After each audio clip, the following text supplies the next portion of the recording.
Let's start it off with a banger. Update Me is hands down the best new way to get almost every modded Android app out there.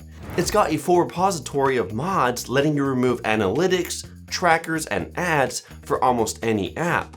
For some social or messaging apps, you can also become more private by forcefully turning off read receipts, typing indicators, viewing stories anonymously, and more.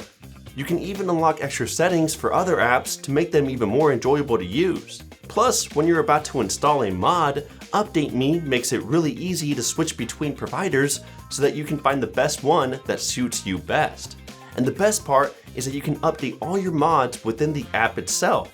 It's a must-have for any power user. Thumbs up for that one. As some of you know, I've been using Android for over a decade, and in that time, I've bought hundreds of apps and games. And of course, keeping track of all those purchases has become almost impossible. While the Play Store can show me my purchase history, it's not very user-friendly. It just gives me a giant list mixed in with in-app purchases, subscriptions, and apps I bought. It takes a really long time now to see some of my older purchases. That's why I use Purchased Apps. It lets me filter my purchases by the oldest first,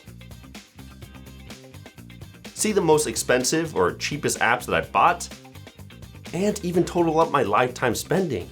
And yes, ladies and gentlemen, as much as it hurts me to say it, I've spent over $3,000 on just apps. And that's not even including my other Google accounts. Purchase Apps also lets me switch between Google accounts to let me see the other apps I purchase as well. It's a must if you're a big app enthusiast. It's just not on the Play Store anymore, but you can find it on APK Mirror. And those are just 2 out of the 10 apps that I'll showcase in this month's episode of the best Android apps for August 2024. Stick around to the end too for the craziest app on this list. If you're new here, this is a monthly series where I show off and highlight the best Android apps to enhance your experience. So make sure you subscribe so you don't miss out on the next episode. Now, along with keeping track of all the apps I purchased, staying on top of all my subscriptions is also really difficult. I mean, as annoying as it is, nowadays almost every app and service has a subscription. So I have to use SubX to be able to organize them all and get an idea of how much I'm paying each month. I've found out that I'm currently paying an average of around $360 per month, which kind of hurts, but it is what it is. I also love that it's able to notify me when an upcoming payment is about to happen, is able to show me discounts for popular services, and keeps me updated when a company changes their plans. The only downside about SubX is that you will have to manually input each service that you subscribe to, but it already has the latest plans and prices for the most popular ones. Plus, they do charge a one-time in-app purchase of about $5 to add unlimited subscriptions and unlock every feature. Ever wanted ChatGPT or Google Gemini integrated into your default keyboard? Keyboard GPT does just that.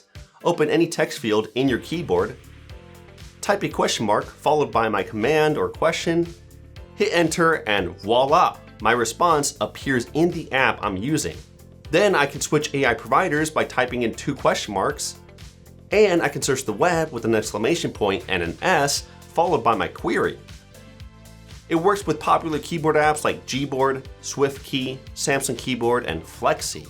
The only downside is that this app is an LSPOS module, so you can either root your device and activate it with the LSPOS app, or if you're not rooted, you can use the LSPatch app to patch it into your keyboard. I made a video a few months back explaining how to use LSPatch, so I'll drop that video in the cards so that you can learn how to use it. Phone addiction is a real thing, especially with all these short videos that cause you to mindlessly scroll. And there are a good amount of apps that try to help you with this addiction, but a lot of them don't work that well, and some of them even charge you to use them. One of the only apps that has been truly effective at helping me reduce my screen time is Regain.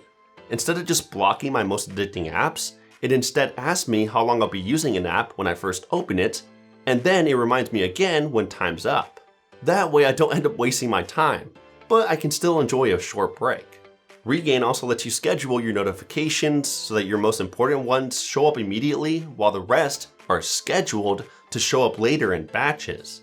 And when you really want to stop all distractions, like when you're going to bed, or you're at work, or it's study time, or family time, you can create a focused schedule to stop those certain apps from opening during those times. It's truly effective at helping you reduce your screen time. Hopefully you never have to do this, but if you're ever in need of secretly recording a video, even with the screen turned off, you can use FadCam.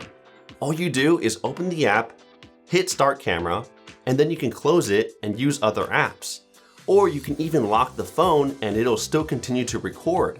Once you're done, you can open the app again, tap on Stop Camera, and the video will be saved within the Downloads folder of your directory. Works pretty well, and it's completely free and open source. I just wish it had more settings, like letting me choose which lens to use or setting the resolution. A great alternative is XSCamera, an app that I reviewed 2 years ago which also does the same thing and has a lot more settings.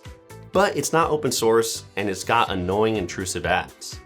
Here's a simple one. For whatever reason, some phones like the Google Pixels no longer have an NFC tile within its quick settings. I'm not sure why, but they don't.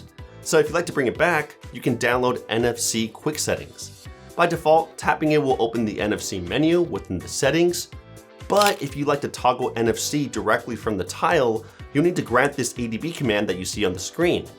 Then it'll work like a charm. Want to know everything about your device? Download Athena. It shows every detail, spec, feature, and piece of hardware on your Android. It even displays battery health and charge cycles if you're on Android 15. Sure, there are plenty of other similar apps out there, but this one is completely free, open source, and has no ads or BS hidden permissions. It's my go-to whenever I get a new phone. And speaking of getting a new phone, whenever you do, you'll most likely need to transfer your old apps and data. The problem is that some apps will still require you to set them up from scratch. It's super annoying. And the reason for this is that apps are allowed to opt out of Android's backup support feature. And you can't really know which apps have chosen to not get backed up. That's until now, because with Cloud Backup Checker, it'll scan your apps and let you know which ones have turned it off. For the most part, the ones that don't get backed up are your system apps, but you'll be surprised to see that there are still a good amount of user apps as well. Unfortunately, there's nothing you can do about it, but it's still nice to know which ones you need to set up and which ones you don't. Thankfully, Google is improving device-to-device transfers, so this won't matter in the future. And now for the craziest app on this list, SWOB. It lets you send emails and post tweets without needing an internet connection, and it does this by transmitting data over SMS messaging. Even if you used up your data or you're in a remote area, you can still send out an email or tweet something through a text message. It does take a few minutes for the platforms to post them, but it works. Anyway, tap this card right here to watch a playlist of all the previous best apps of the month. I've been doing this for years, so you have a lot of apps to download. Drop a thumbs up if I helped you download at least one app in this month's episode of the Best Android Apps. Thanks for sticking to the end, and I'll catch you guys in the next one. Kapow!